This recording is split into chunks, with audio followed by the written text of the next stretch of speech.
So today, I just want to remind everyone what's going to happen with this when the stock market bursts in February. So in 2020, we didn't have a hype. We didn't have. I mean, we had an overvalued stock market, but not that much. Um, and what happened? The pandemic happened, and then all the prices dropped to where in March 2020 there were no bids. Oil went negative. The forward oil price was negative. There were no bids for any stocks. The Fed immediately, it's illegal for them, but they had to get BlackRock, obviously, their minion. They got BlackRock to buy up all the shares and buy up all the corporate bonds to set a floor. Because otherwise, there were no bids. That's how bad it was, because it's not a real market. We're in speculation hell at the moment. There's no fundamentals. No one cares about what this company does.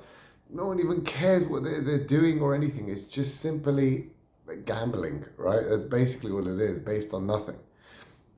And it's who holds the last, musical chairs, who holds the last bucket. That's basically what's happening. So in 2020, there were no bids.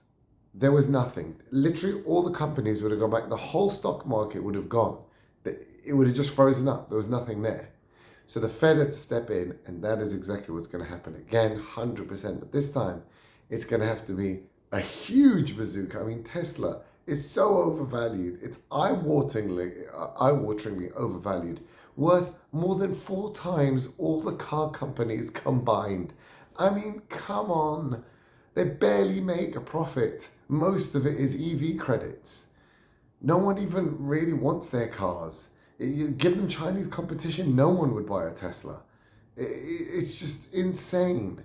And yet, what will happen, that $400 stock price, which was $200 about 3 months ago, is now $400. It's doubled from nothing. No new results have come out. No new fundamentals have come out. They haven't released a new product. Palantir, 300 PE ratio. I mean, guys, PE ratio, you're meant to be like 5, 6, tech, maybe 16. 300? You're going to tell me they're going to make 300 times their earnings? This is insane. Bitcoin, 100,000 guys. This is, it's got to a level. Statistically, only the dot-com bubble of the 2000s was as big. I would say it's worse because of the speed of this one has been much quicker, the ramp up. The melt up has gone parabolic, right, in the last 3 months. And it's going to keep going, as I said, till February. And then it'll drop, it'll crash. But the Fed is going to come in and put a floor because there will be no bids. There will be no one wanting to hold this trash. No one wanted to bid on Tesla. No one wanting to buy. What will happen? Bitcoin's a great question because the Fed definitely won't get involved there. So I don't know. But the Fed is going to step in. Now, when it does step in, it prints money. When it prints money, it adds to the debt. When it adds to the debt, increase interest rates. When you increase your debt, the bondholders want more interest for your debt. So therefore, bond yields go up. When bond yields go up, you have to pay more debt.